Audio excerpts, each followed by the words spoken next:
क्या आप सारी जिंदगी मेरा पीछा करते रहेंगे बाबा? तूबा, अच्छा बस करिए, रहने दे,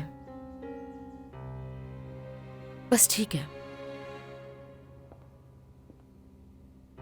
गुड मॉर्निंग। गुड मॉर्निंग अम्मी। आप कहाँ थीं? ताज़ा हवा खाने बाहर गई थी। बहुत अच्छा किया। अच्छा, ज्यादा देर मत करना। जी ठीक है।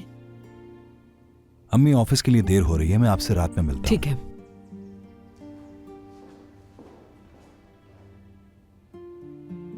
सुल्ताना साहिबा,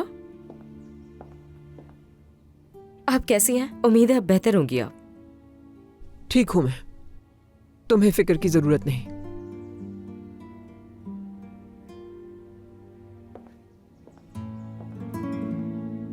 बेटी,